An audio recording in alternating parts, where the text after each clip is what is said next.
제가 좀 키가 크다 보니까 거리가 머네요.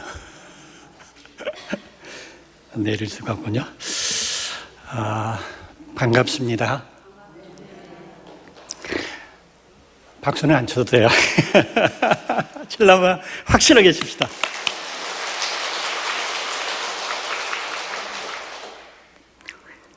저기 제 얼굴이 비치니까 제가 좀 어색해요. 좀 꺼주시면 좋을 것 같아요. 그래 본 일이 없어서 좀 그렇습니다.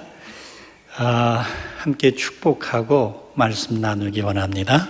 제가 바라바라 축복합니다 하면 여러분은 아멘, 목사님도 축복합니다 하시면 됩니다.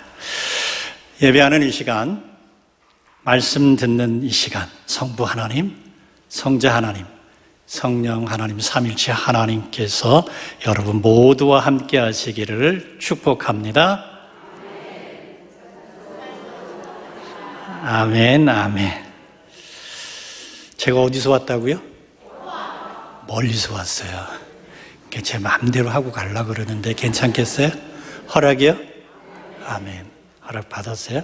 저는 내려가서 차 시간에만 맞추면 돼요.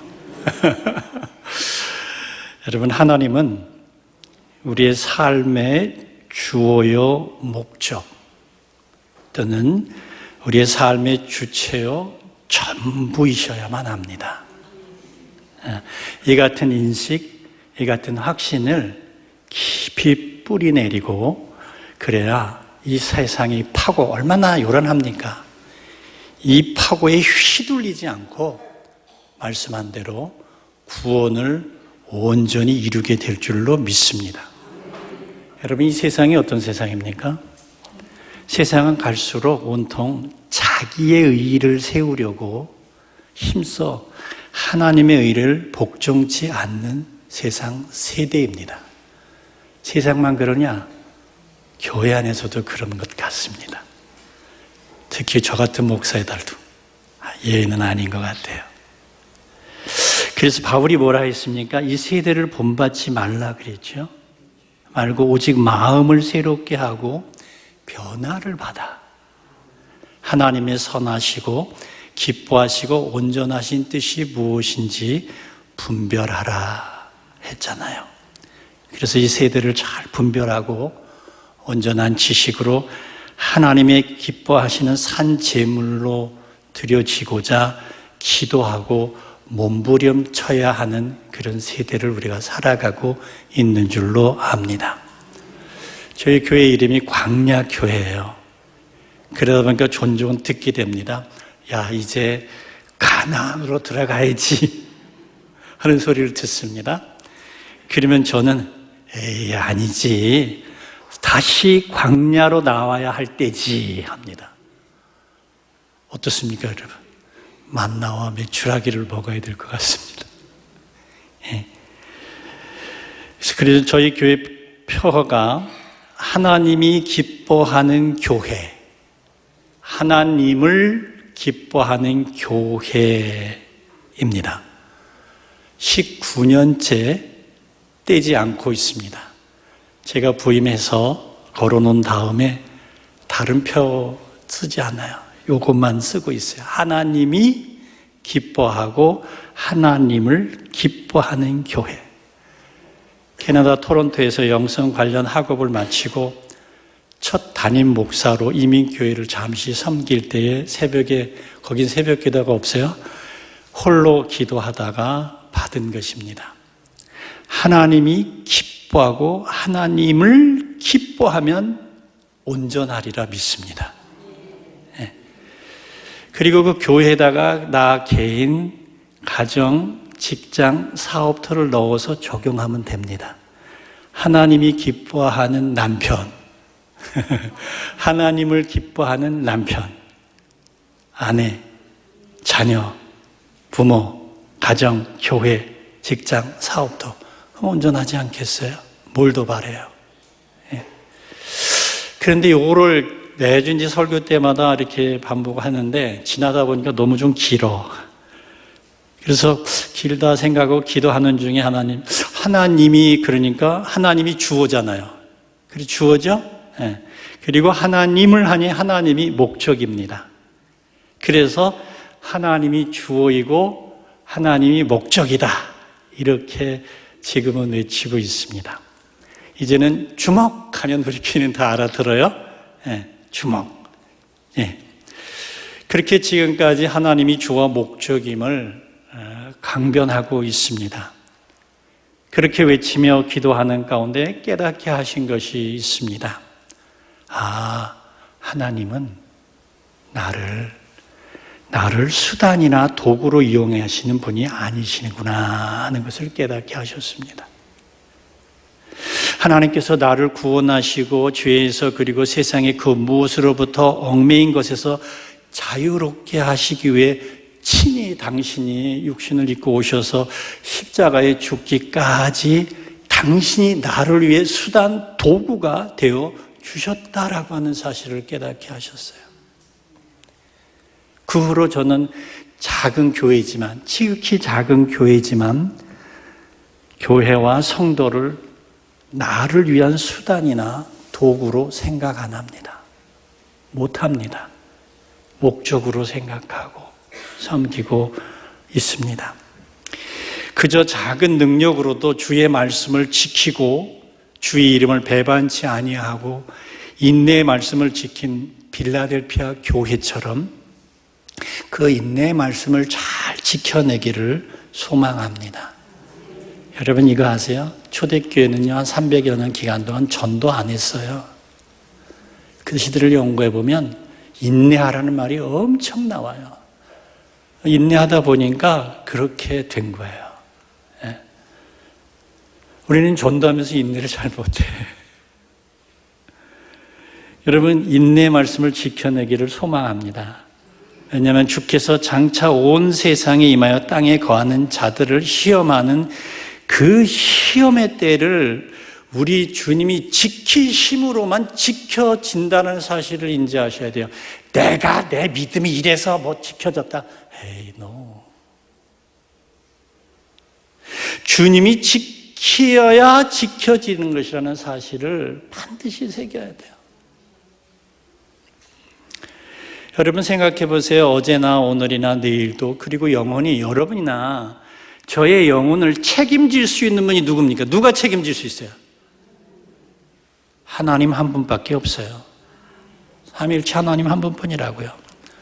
그 하나님께서, 그 주님께서 오늘 의, 공의, 정의를 행하게 하라 말씀합니다. 세상이 참 혼란스러워서, 특별히 더 혼란스러워서 지난 연초에 올 초에 이 주제로 선포하게 하셔서 한 7주간을 이렇게 나눈 바가 있습니다. 그 중에 일부를 함께 좀 나누기를 원합니다. 오늘 말씀 누구한테 한 겁니까? 아브라함에게 하십니다. 그런데 좀 이상합니다. 무엇이 왜 이상합니까? 당시 아브라함의 배경이나 상황 때문에 좀 이상합니다. 여러분 어때요? 아브라함이 몇 세에 떠났습니까? 75세에 떠났습니다. 내가 지금 65세, 올해부터 저도 어르신이거든요. 10년 더 많아요. 그 75세가 넘는 아브라함 당시 상황은요, 자기 땅은 한 평도 없는, 물론 저도 없지만, 타민족, 타국 나그네였다고요. 그리고요, 거기다가 아내 사라가 죽었을 때도요, 장사할 묘지도 없었다고요. 그래서 사야 했어요.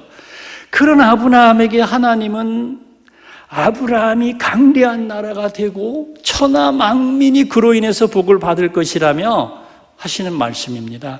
내가 그로 그 자식과 권속에게 명하여 여호와의 도를 지켜 의, 즉 공의와 공도, 정의를 행하게 하려고 아브라함을 택하였답니다. 뭘 행하라고요? 공의와 정의를 행하게 하려고. 아브라함을 택하신 목적이 아브라함과 그 후손이 하나님의 의, 공의, 정의를 행하게 하려는 것이었다라고 하는 거예요. 그리고 나 여호와가 아브라함에게 대하여 말한 일을 이루려고 한답니다. 그런데 이 말씀을요, 민족, 나라를 이루고 있는 소돔과 고모라를 심판하러 가면서 하신 말씀이에요. 그러자 아브라함이 그 사실을 알고 소돔과 고모라를 위해서 변호사로 나섭니다. 심판이 아니라 공의 정의를 가르쳐야 하는 거 아닙니까? 이런 식이죠. 나한테 하실 말이 아니라 그들한테 가르쳐야 될 거 아닙니까? 이런 생각 같아요. 그래서 아니 의를 말씀하시는 주께서 의인을 악인과 멸할 수 있습니까? 하고 항변합니다. 우리 하나님 통도 크셔 시원하게 아브라함의 항변을 받아들이십니다. 지가 뭘 한다 그러냐 이놈아, 그러지 않으셔요? 자녀들이 뭐라 그러면 네가 뭐 하냐 그러지 마세요. 통 크게 받아들이세요. 그럴 수도 있겠구나 하고 받아들이셔요. 그래서 딜을 합니다. 50명 있어도 그러시겠습니까? 그 정도는 뭐 있으면 내가 봐주지. 그러면서 45명, 40명, 30명, 20명, 10명이라도 있으면 멸망하지 않겠다고 하십니다. 조금 아쉬워요. 그러면 하나님 죄송한데 한 명만 있어도 괜찮으시겠습니까? 이렇게 물었으면 참 좋았을 것 같아요. 여러분이 기도할 때는 한 명까지 물으시기 바랍니다. 어쨌든 의인 10명도 없습니다. 근데 여러분 성경을 잘 보시면 의를 행한다라고 하는 것은요, 하나님을 안다라고 하는 것과 통해요. 하나님이 없다 하는 인간은요, 그런 인간에게서 강하게 나타나는 것이 있어요. 그게 뭐냐? 부정성 편향이라는 거예요. 부정성 편향. 소돔과 고모라는 위에서부터 아래까지 잘 들여다보면 불의, 폭력이 심하고 생각하는 것마다 악해서 심판으로 망합니다. 한결같이 다 그래서. 여기서 두 가지를 묻게 합니다. 첫째, 하나님은 왜 민족 공동체 국가를 이루고 있는 소돔과 고모라 또는 애국과 같은 나라가 아닌 노년의 나그네 아브라함에게 공의와 정의를 행하라 한 것일까? 왜일까? 소돔, 고모라, 애국과 같은 나라에 아브라함에게 말씀한 것처럼 공의, 정의를 행하라고 했다면 그들은 그 뜻대로 따랐을까? 아닐 것입니다. 왜? 왜 아닐까? 현대 뇌과학은요, 많은 걸 밝혀놓고 있어요. 여러분과 저의 뇌 반응은 부정성 평향이 긍정성보다 훨씬 강함을 밝혀냈습니다. 그래서 여러분 보세요. 자녀들에게 좋은 거를 아무리 가르쳐도 그거 다 잘하는 것보다 나쁜 건 안 가르치는데도 어때요? 잘하죠. 애들만 그러나? 우리 다 그랬지? 그랬죠? 그게 부정성 평향이 강한 거예요. 그래서 그걸 밝혀낸 거예요. 그런데요, 이미 성경에서 노아 홍수 이전에 생각하는 것마다 악하다 한 것을 이제야 밝혀낸 거라고요. 그렇습니다. 그래서 공자도요, 그런 인간의 부정성 평향을 이렇게 설명해요.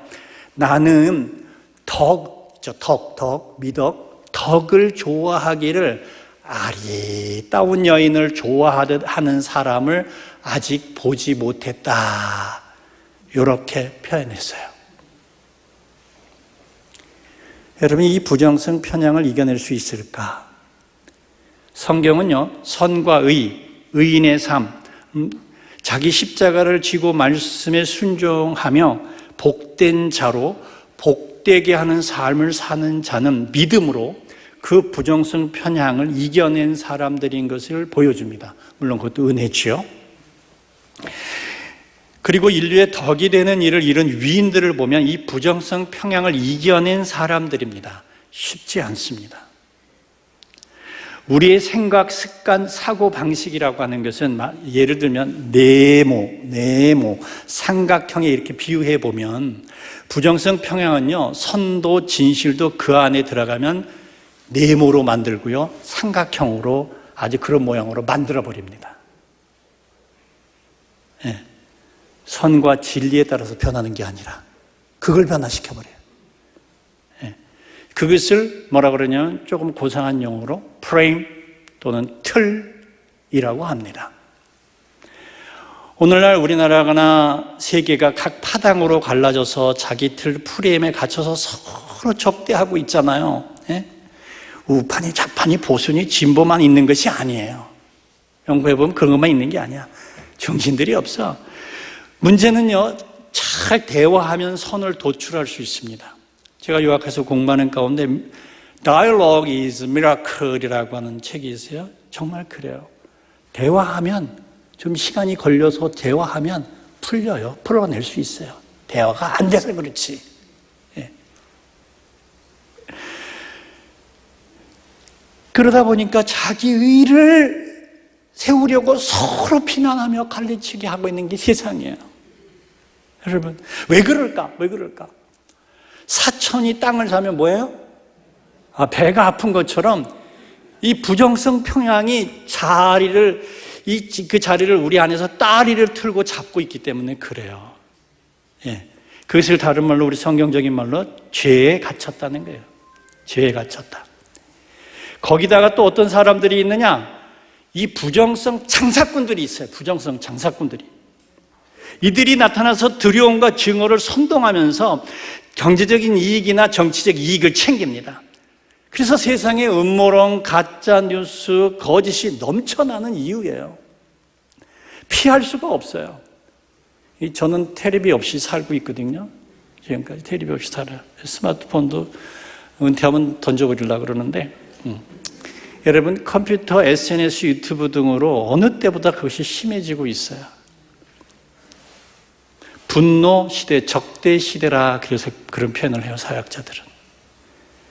그 가운데는 어떤 또 모습이 있냐면, 영적으로 보면 계시록에서 말씀하고 있는 것처럼 성부, 성자, 성령 하나님 삼위일체 하나님을 흉내내다 망한 용, 마귀, 뱀처럼 그런 이미지를 취해서 속이는 자가 자주 나타납니다. 예. 분별 없이, 그런데 그런 사람들을 맹목적으로도 추정합니다. 추정하다가 심판 때 함께 다 불못에 떨어질 것입니다. 저는 그게 두렵습니다. 예. 이단들만이 아닙니다. 많습니다.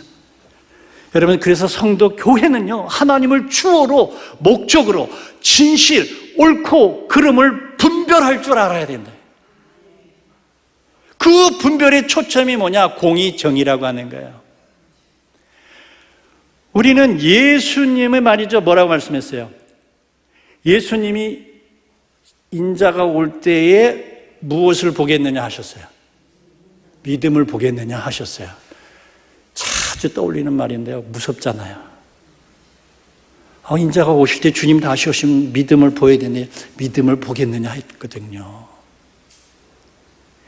숙고해야 되는 거예요.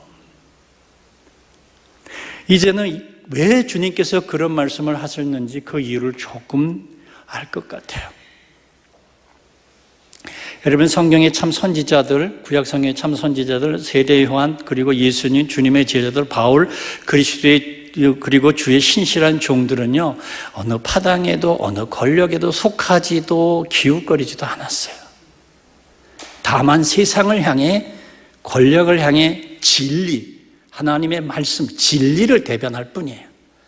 성경은 하나님을 사랑하고 이웃 사랑하고 그 다음에 구원과 심판을 선포하고 예스와 노, 옳고 그름을 분별하고 공의와 정의를 행하라 할 뿐입니다. 두 번째는 택함을 받은 아브라함 이후 이스라엘, 그리고 오늘 그리스도인은 선악간의 옳고 그름을 판단하는, 그리고 분별하는 기준이 공의, 정의를 행하는 것이라고 하는 거예요.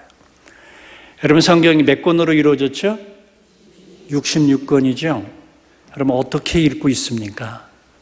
이 성경 안에는요, 신화, 가족사, 왕조사, 권력투쟁, 전쟁 이야기, 그리고 시, 운문, 비유, 교훈 등 굉장히 다층적으로 이루어진 경전이에요. 만만한 책이 아니라고요. 그렇게 다층으로 이루어진 성경 속에서 제가 하나 본 게 뭐냐면, 하나님의 뜻을 흐리게 하는 것이 있어요. 그것을 저는 영맥이라고 이렇게 제가 불러봤어요. 영맥. 제가 만든 말인데요. 영맥이라니 무슨 말인가? 여러분, 맥하면 땅에 뭐가 있습니까? 수맥이 있죠. 우리는 수맥이 있고 또 뭐가 있어요? 음맥도 있고요. 예. 그리고 광맥도 있고요. 그리고요, 금맥도 있고요. 이런저런 광물의 맥이 있어요. 예. 거기서 제가 가져온 말입니다. 그리고 맥 가운데 맥은 영맥이라는 거예요. 제가 존경하는 미국 목사님 가운데 작은 자들을 위해 평생을 바친 짐 윌리스라고 하는 목사님이 계십니다. 이분이요, 신대원 시절에 아주 말이죠, 굉장히 불경스러운 짓을 했어요. 어떤 짓을 했냐? 면도날을 가지고요, 성경에서 공의와 정의가 들어가 있는 구절들을요, 다 이렇게 잘라내 본 거예요. 와, 이렇게 다 잘라내봤어요. 저도 한번 해보려다가 말았는데, 그리고 나서 깨닫게 됩니다, 그가. 불경스럽게 성경에서 공의, 정의가 단어가 들어간 구절을 잘라내고 보니까 그 밖에 남는 내용이 별로 없다는 것을 깨달은 거예요. 놀란 그는 목사 안수를 받고 난 이후로 같은 동료들과 함께 돌아가면서 가난한 자들을 돌아보라며 미국 의회 있죠. 미국 의회 계단에서 말없이 이런 글 하나 적어놓고 1인 시위를 합니다. 오랫동안 했습니다. 다들 관심 없죠. 쳐다도 보지 않습니다. 그런데 어느 날 한 상원 의원 한 분이 다가와서는 이렇게 말합니다. 고맙습니다 하더랍니다. 그러자 그 목사님이 무엇이 고맙다는 것입니까? 하고 다시 물었습니다. 그러자 그 상원 의원이 한 답변이 저를 놀랍게 했습니다. 그분의 답변이 뭐냐? 우리는 가난을 모릅니다. 가난을 모릅니다. 그런데 여러분이 깨우쳐 주셨습니다. 했더라는 거예요. 여러분 생각해 보세요. 성경에서 특별히 주님을 생각할 때 가난을 모르는 복음이 가능할까요? 누가복음에 가난한 자가 복이 있나니, 심령이 가난한 자가 복이 있나니가 시작이잖아요. 이게 미국 교회의 이면입니다, 여러분. 자칭 기독교 국가라고 하는 나라의 이면이에요. 그 전 세계에서 로비를 해대는 의회 안에서 로비로 인해서 영맥이 다 막힌 것입니다. 여러분 생각해 보세요. 뭐가 막히면 어떻게 되냐? 여러분 우리 신체에서 머리끝부터 발끝까지 저 발톱 끝까지 뭐가 연결이 되어 있습니까? 핏줄이 연결이 되어 있죠. 동맥, 정맥 하면서 그리고 가늘한 맥이 다 있어요. 거기서 피 흐름이 막히면 어떻게 돼요? 이 손가락 끝에 피 흐름이 막히면 어떻게 돼요? 괴사가 일어납니다. 그러면 어떻게 돼요? 잘라야 돼요. 썩어서. 머리에서 막히면 어떻게 돼요? 넘어져요. 쓰러져요. 심장에서 막히면 어떻게 돼요? 조속히 좋지 않으면 목숨을 잃습니다. 많이 그래서 일찍 가는 분들이 있습니다. 그러니 여러분, 맥이 건강하고 피가 잘 흘러야 합니다. 심장에는 그 맥 혈관이 휘거나 망가지면 스탠드를 낍니다. 우리 동료 목사들 가운데 그 낀 분들이 몇 분 있는데 그분들 얘기 들어보면 답답하고 힘들고 숨이 힘들었는데 스탠드 딱 끼니까 숨이 잘 쉬어서 시원하답니다. 자, 그러면 여러분, 그처럼 택함받은 이스라엘이 그리고 택함받은 그리스도인들이 복되고 강건하고 이웃을 복되게 하려면 영맥이 건강하고 그 맥으로 흘러가는 것이 뭐냐? 공의, 정의여야 한다는 거예요. 공의, 정의가 잘 흐를 때 이스라엘은요, 복되고 강건했어요. 그때만. 그러나 어떻습니까, 여러분? 공의, 정의가 들어간 구조를 잘라내고 나니 남는 내용이 없다라고 하는 말은 무슨 말이에요? 그만큼 공의, 정의를 수도 없이 반복, 강조되었지만 공의, 정의를 행하지 않았다라고 하는 반증이잖아요. 미가 선지자는 이렇게 외칩니다. 이스라엘 족속의 통치자들아 들으라. 정의를 아는 것이 너희 본분이 아니냐 했어요. 그리고 아모스 선지자 뭐라 그래요? 정의를 순수으로 바꾸며 공의를 땅에 던지는 자들아 오직 정의를 물같이 공의를 마르지 않는 강같이 흐르게 하라고 외쳤던 거예요. 공의 정의를 행하지 아니함으로 인해서 이스라엘은요, 어떤 일이 발생하냐? 우상을 숭배하고요, 주술을 행하고요, 불의, 부정, 불법이 성행하고요, 위에서 아래까지 다 병듭니다. 그때마다 하나님은 선지자들을 보내십니다. 참 선지자들은 부정부패로 괴사가 시작되었으니 치유받으라, 회개하고 하나님께 돌아오라, 공의 정의를 행하라 외쳤습니다.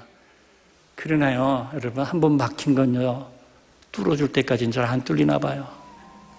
듣지를 않아요. 오히려 그 공의 정의를 외치라는 선지자들 어떻게 했어요? 돌로 쳐서 죽였잖아요. 예수님도 십자가 못 박았잖아요. 그러다 망합니다.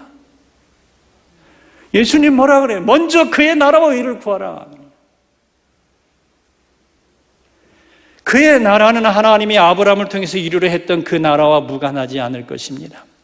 그리고 의는 공의, 정의로 하나님 아브라함과 그 후손에게 지켜 행하게 하고 아브라함에 대하여 말한 일을 이루려 하는 것이라 그랬죠. 그게 뭐겠어요? 창세기 12장 3절에 뭐라 그래요? 땅의 모든 족속이 아브라함으로 말미암아 뭐예요? 복을 받을 것이래요. 복 좋잖아요. 복 받아야죠. 예. 근데 복도요, 복 나름이에요. 복이요, 저주가 되는 경우들이 많아요. 예. 그 복이 아니라 진짜 하나님이 주시는 복을 받아야 되잖아요. 잘 돼야 되잖아요. 잘 되시기를 축복합니다. 뭐예요? 하나님이 이처럼 사랑하는 세상이 널리 복되게 하겠다는 거잖아요. 그 복은 영맥이 건강하고 그 영맥으로 여호와의 도, 공의, 정의가 흘러가야 된다는 얘기예요. 그렇다면 오늘 우리 그리스도인에게 가장 중요한 것은 우선 공의, 정의가 뭔지 알아야 되겠죠. 이 시간에 다 상세히 설명할 수는 없고 간략하게만 좀 말씀드리면, 원어로는 미슈파트라고 하는 말과 체다카라는 말을 쓰고 있습니다. 따라해 볼까요? 미슈파트, 체다카. 잘한다. 우리말과 영어 성경은 이거를 미슈파트가 공의 정의로, 체다카도 공의 정의로 이렇게 섞여서 번역이 됐어요. 그래서 구분이 잘 되지 않습니다. 근데 원어로 구분하면 다음과 같습니다. 이 미슈파트는 계명, 율법, 규례를 가리키고요, 그것을 잘 지키는 것을 말합니다. 현대말로 하면 법, 법규입니다. 그 법, 법규를 잘 지키는 것입니다. 우리는 법 잘 몰라도 잘 지키는데 잘 알면서도 안 지키는 사람들이 많아서 문제예요. 그렇죠? 예. 이게 미슈파트를 안 지키는 거라고요. 예. 그 계명, 율법, 법을 잘 지키는 것은 높은 자, 낮은 자 따로 없어요. 모두 평등해요. 모두가 존중합니다. 그 법은요, 범법자를 그 법 조항에 따라서 처벌합니다. 무전유죄, 무전유죄 그런 거 안 따져요. 누구에게나 공명정대하게 법이 집행되는 사회가 복된 사회, 자유로운 사회입니다. 유전무죄, 무전유죄 하면요, 공의정의 흐름이 막혔다는 얘기나 다름없어요. 근데 이 체다카, 그러면 이 체다카는 번역이 좀 어려운데요, 상반되는 두 개념, 자선과 정의 둘 다 함의하고 있기 때문에 번역이 어려워요. 예를 들어 볼게요. 여러분이 누군가에게 이렇게 100만 원을 이렇게 선뜻 준다고 해봅시다. 그가 마땅히 받을 자격이 있어 주는 것이라고 하면 그건 자선이 아니죠. 그건 정의로운 행위예요. 안 하면 불이죠. 그렇죠? 그런데 자격이 없어요. 받을 자격이 없어. 근데 왠지 불쌍해. 줘야 될 것 같아. 그래서 주면 뭐예요? 자선행위. 기부행위, 자선행위죠. 자선이 정의로운 행위일 수는 없어요. 이 정의로운 행위를 자선이라고 또 부를 수도 없고요. 이런 의미 둘 다를 함의한 묘한 단어가 이 체다카라는 말이에요. 이해가요? 이해했다고 치고 갑니다. 그런데 성경이 창조와 관련된 관계에서 점유, 영어로 possession, 점유와 소유, 오너십 차이를 분명히 하고 있습니다. 성경은 세상 만물의 주인은 누구라? 하나님, 창조주 하나님임을 분명히 합니다. 인간이 하나님의 형상을 지녔지만 인간은 하나님이 맡긴 것, 그 만물을 점유하고 있을 뿐 소유자가 아닙니다. 청지기입니다. 레위기에 토지를 영영 팔지 말 것은 토지는 다 내 것이라 너희는 나그네여 잠시 머무는 자로서 나와 함께 있다라고 말씀합니다. 그래서 성경은 이스라엘은 재산, 재물의 주인이 아닌 하나님을 대신한 관리인 신탁의 조건에 충실해야 함을 강조합니다. 그 충실하다라고 하는 것은 이스라엘이 가진 것 가운데 일부를 궁핍한 자들과 함께 나누는 것을 가지고 있어요. 의미가 있어요. 그것을 체다카라고 합니다. 이는 누구나 삶의 기본 요건을 갖추고 살도록 하라는 거예요. 누구나 다. 가난하다고 배제가 아닌 그 가난한 자도 포용하고 함께 살아갈 수 있도록 하라고 하는 거예요. 하나님의 명령입니다. 이는 하나님이 이스라엘 백성이 이루기를 바란 사회입니다. 누구나 존중받을 권리가 있으니 존중받고 살아가게 하라는 거예요. 누구나 서로 존중하며 살라는 거예요. 여러분, 존경이 아닙니다. 존중입니다. 여기 사과가 하나 있습니다. 이 포항에서 가져온 사과입니다. 얼마나 비싸졌는지요. 애플과 인플레이션이 합쳐져 가지고 애플레이션이라는 말이 나올 정도입니다. 화재로 과실수들이 많이 탔어요. 이번 화재로요. 창고에 쌓아뒀던 과실들도 다 타서 더 비싸졌어요. 내년엔 더 비쌀 것이다. 이런 말들을 상인들에게 제가 듣습니다. 이것을 보여주는 것은 왜냐면 왜 그러냐면, 여러분 보세요. 제가 물어볼게요. 여러분은 이 사과 무게를 알 수 있겠습니까? 알 수 있는 방법이 있겠어요? 방법이 있어요? 저울 위에 놓으면 알 수 있을까요? 제가 그러면 그럴 것 같으면 제가 말도 안 하죠. 그렇죠? 여러분, 그건 불가능합니다. 이 사과 무게 못 잽니다. 아무리 능력 있는 탁월한 AI 저울로 잰다고 해도 마찬가지예요. 무슨 소리예요, 목사님 할 거예요. 잘 생각해 보세요, 여러분. 이렇게 맺혀질 때까지 걸린 시간이 얼마일까요? 그리고 농부의 수고, 그 다음에 사과나무가 뿌리를 내리고 버티며 뽑아 올린 자양분은 또 얼마일까요? 태양으로 받은 에너지, 산들바람, 거센바람, 비 등 많은 비바람을 이기고 얻은 그 무엇, 우리는 잠자고 있을 때 밤을 지새며 얻은 그 무엇, 창고에서 얻은 그 무엇 등등등등등등등등 다 합쳐보면 셀 수 없는 것들을 품고 있어요. 그 무게를 다 질 수 있어요? 없지요. 네, 없어요. 그리고 여러분, 이 사과에는요, 흠이 있습니다. 여기저기 패였습니다. 패인 사과가 많습니다. 우리 교회 집사님 부모님께서 청송에서 농사 지은 사과들도 기후 변화 때문인지 무슨 원인 때문인지 많은 사과가 패였습니다. 그걸 저는 당근과 갈아서 먹곤 합니다. 네.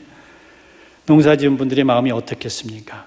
자, 그런데 하물며 보세요.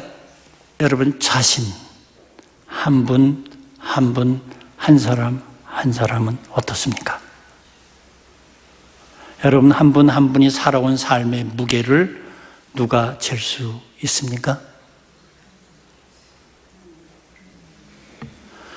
그리고 패인 사과는 상대도 안 될 만큼 가슴이 패인 곳이 없지 않을 것입니다.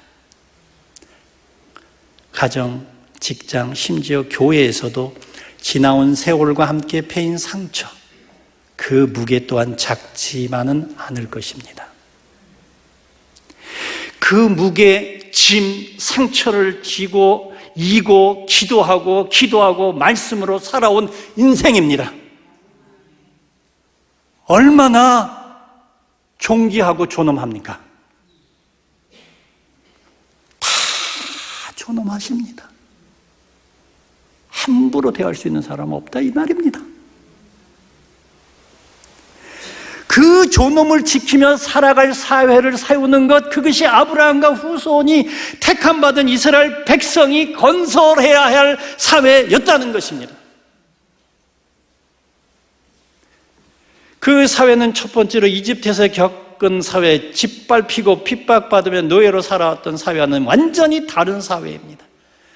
그 사회는 자유에 이르는 도정에서 아브라함이 첫걸음을 내디뎠고 출애굽 이후 이스라엘은 민족으로 그 자유를 이루는 첫걸음을 내딛게 됩니다. 두 번째는 하나님과 맺은 언약입니다. 누구도 하나님의 은혜로운 삶에서 배제하지 않는다는 약속입니다. 따라서 하나님이 이루는 나라는 미슈파트, 율법, 계명, 법구를 근간으로 이룬 자유로운 사회이자 체다카, 자원을 공정한 분배로 이루어지는 그런 사회라고 하는 것입니다. 경제학자로 노벨상을 받은 분 가운데 아마르티아 센이라는 분이 있습니다. 자유로서의 발전이라는 주장을 했던 분입니다. 그 근거로 자신이 앓고 있는, 병으로 앓는 거죠. 앓고 있는 병을 치료할 의료수단이 없는 사람은 막을 수 있는 병과 피할 수 있는 죽음의 희생자만 되는 게 아니다. 그리고 책임 있는 인간으로서 자기를 위해서나 남을 위해서 많은 일을 할 수 있는 자유를 잃는 것이다 했습니다. 정말 그렇죠. 그리고 말하기를 반노예살이 같은 채무 노동자, 억압적인 사회에 숨이 막히는 여인과 어린이, 실질적인 벌이 수단이 없는 가난한 노동자들은 행복이라는 면에서도 책임 있는 삶을 살 수 있는 능력이라는 면에서도 모든 걸 기본적인 자유를 빼앗긴 이들이다. 그러니 책임 있는 삶에는 자유가 필요하다 하며 자유로서의 발전을 말합니다. 전적으로 옳은 말이죠. 자유를 위해 설교하려고 지금 준비 중인데 너무 힘들어요. 많이 읽어봤지만 쉬운 말이 아닙니다. 그런데 구분을 좀 해보면 소극적인 자유와 집단적인 자유라고 또 구분으로 하는 게 있습니다. 이 소극적인 자유는 성경 히브리어로 초페시라는 말을 쓰고 있어요. 제약, 억압 등에서 벗어난 상태를 뜻하고요. 집단적 자유는 체르투라는 말을 쓰고 있는데 소극적 자유를 넘어서는 자유인데, 그리고 자유를 말할 때 가장 중요한 것은 나의 자유를 위해서 너의 자유, 타인의 자유를 희생시키지 말라는 것입니다. 사자의 자유는요, 사슴을 잡아먹습니다. 인간사에서도 그렇습니다. 그러나 그러지 말라는 것입니다. 그러나 어떻습니까? 우상숭배, 주술, 불의한 권력은 남의 자유를 억압해서 자기 자유만을 키우려 합니다. 20세기, 21세기 독재자들은 대중의 언론 실패, 여러 이 결사, 이런저런 자유를 다 희생시켜가면서 자기 자유를 강화하려다가 망했습니다. 하나님은 그런 불의를 막고자 이미 공의와 정의를 행하라 하신 겁니다. 그러니까 하나님이 주신 약속의 땅 가나안에서 이룰 사회는 다수가 굶는 마당에 소수만 잘 사는 사회, 일부만 조용, 교육, 적절한 의료 혜택과 쾌적한 편의 시설을 누리는 그런 사회가 아니다. 일부만 그런 걸 누리는 사회가 아니라고 하는 거예요. 택함 받은 내 백성들아, 너희는 그래서는 안 된다는 거예요. 그리고 자유로운 사회는 그런 억압과 압제가 없는 것으로만 부족합니다. 그런 사회는 책임 있는 시민의 길을 막는 장애물들을 제거합니다. 폭정뿐만 아니라 가난도, 사회적 박탈뿐만 아니라 열악한 사회적 기회도, 불관용, 억압적인 국가 과잉 행동뿐만 아니라 공공기관의 태만 같은 것도 그런 다 사회에 대한 장애물들입니다. 그 장애물에 도전하고 하나님이 아브라함을 통해 이루려 하는 사회가 공의, 정의를 이루는 사회입니다. 하나님이 아브라함에게 또 그 후손에게 행하라 하신 공의 정의를 따라가다 보면 성경은 세 가지 중요한 것을 가르칩니다. 하나는 채무 면제, 베품의 가치, 존엄함의 평등 등을 가르치고 보여줍니다. 오늘 여러분과는 채무 면제와 관련해서만 나누고 마쳐야 할 것 같습니다. 당신은 농경사회입니다. 하나님이 주신 율법 계명은 그런 농경 환경에서 발생하는 빈곤을 염두에 두고 공의 정의를 어떻게 행할 것인지 세 절기를 통해서 가르칩니다. 첫째는 안식일입니다.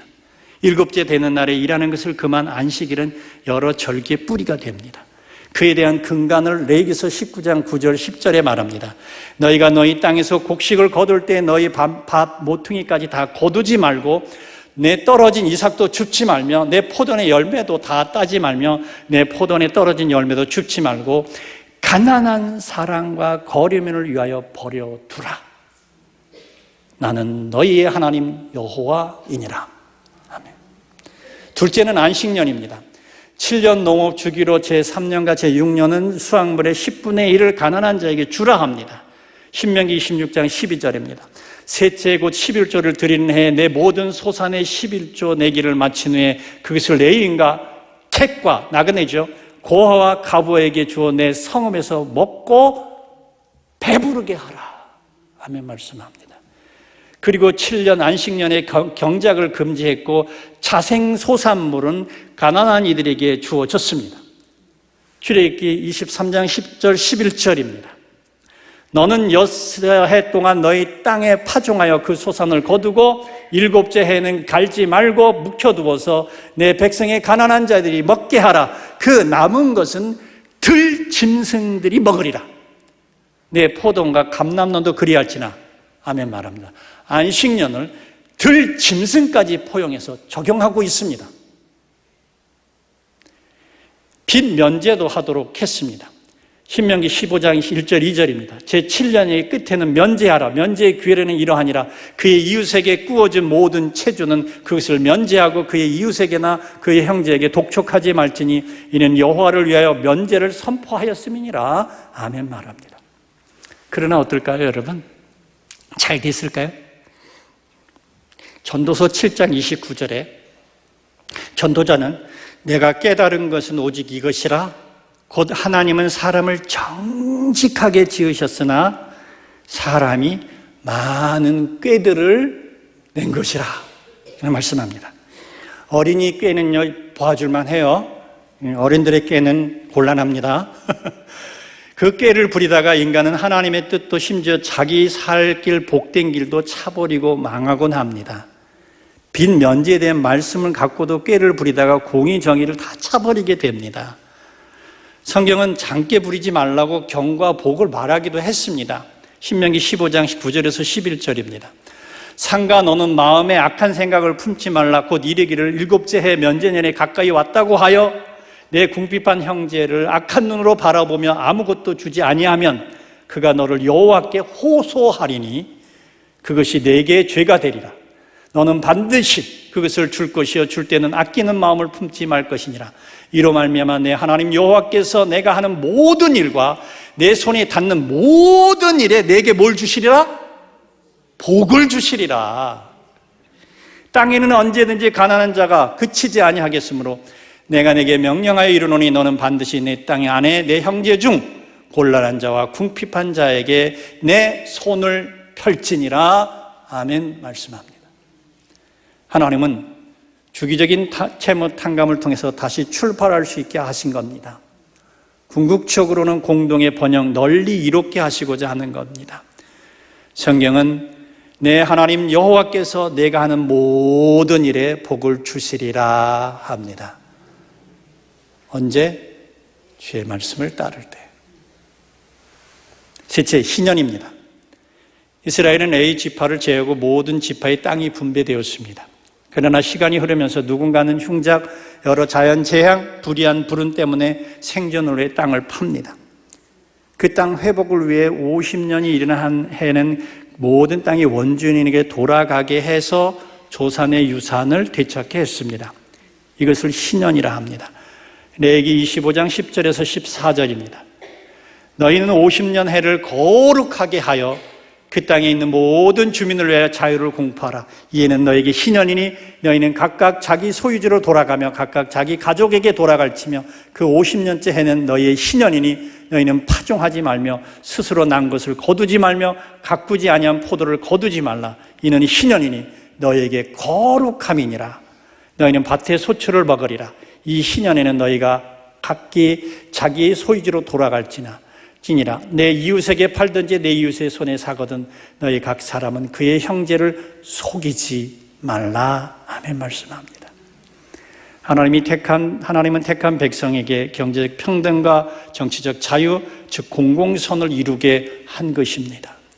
주기적인 재분배입니다. 성경은 이렇듯 가르치고 있습니다. 2000년도에 주빌리 2000이라 해서 국제적인 채무 경감 운동이 있었습니다. 바로 이 성경 희년에서 유래된 것입니다. 안식일 희년의 핵심은 하나님이 아브라함과 후손에게 행하라 하신 공의, 정의를 행하는 것입니다. 공공의 선으로 빈곤과 의존, 악순환을 깨트리라는 것입니다. 공의, 정의를 행하게 하는 것은 하나님이 아브라함과 그 후손을 택하신 목적이자 모두를 복되게 하고자 하신 것입니다. 하나님이 아브라함에 대해 이루고자 하신 뜻, 모든 사람, 모든 민족이 복을 얻는 길입니다. 이런 비전이 우리에게 있어야 하겠습니다. 하나님의 나라와 의를 구하는 그리스도인은 세상의 빛입니다. 세상의 빛이 데라가 아닙니다. 세상의 빛입니다. 세상의 소금입니다. 소금이 데라가 아닙니다. 소금입니다. 또한 등불로 이 세대를 분별하며 선을 이루며 하나님을 영화롭게 하는 길 또한 공의 정의를 행하는 데 있습니다. 그것이 너와 내가 복되는 길입니다. 그렇게 복되시기를 축복합니다. 축복하며 새벽마다 묵상하는 글을 하나 읽어드리고 마치고자 합니다. 하나님이 당신을 위해 준비하시게 하십시오. 하나님을 방해하지 마십시오. 하나님이 당신을 통해 일하게 하십시오. 당신은 당신의 인생에서 무엇이 선하고 무엇이 선하지 않은지, 무엇을 해야 하고 무엇을 해서는 안 되는지, 무엇이 참 성공이고 무엇이 성공 못할지에 대한 구체적인 내용은 알 수 없습니다. 하지만 당신은 전반적으로 하나님이 모든 것을 행하신다는 것을 알고 있습니다. 하나님을 경외하는 자는 행복합니다. 왜냐하면 이 경외 자체가 하나님의 임재이기 때문입니다. 그것을 경험하는 자에게 주님의 임재를 확인해 주는 것이기 때문입니다. 하나님을 경외하는 것은 그분의 존재 안에서 사는 것입니다. 우리가 하나님의 궁극적인 모습을 모르고 그 모습을 드러내지 않는 신비가 있음을 알면서, 또한 그것이 행복한 신비임을 알면서 하나님 안에서 사는 것입니다. 하나님 경외는 모든 두려움을 내몰고 신뢰와 새로운 기쁨의 근원이 됩니다. 명백히 모든 것은 하나님의 경외로 시작됩니다. 나는 내 눈이 그 시력의 범위에 있듯이 이 세상에 존재한다는 것과 내가 그것에 매달려 있다는 것을 압니다. 또한 세상에는 우리가 의미라고 부르는 문제가 있는 무언가가 있는 것을 압니다. 그 의미가 그 안에 있는 것이 아니라 그것 밖에 있다는 것도 압니다. 하나님을 믿는다는 것은 세상의 여건으로는 아무것도 해결되지 않음을 인정하는 것을 의미합니다. 하나님을 믿는다는 것은 삶의 의미가 있음을 인정하는 것을 의미합니다. 아멘. 감사합니다. 고맙습니다. 포항에 오시면 찾아주십시오. 물회 가미기로 즐겁게 접대하겠습니다.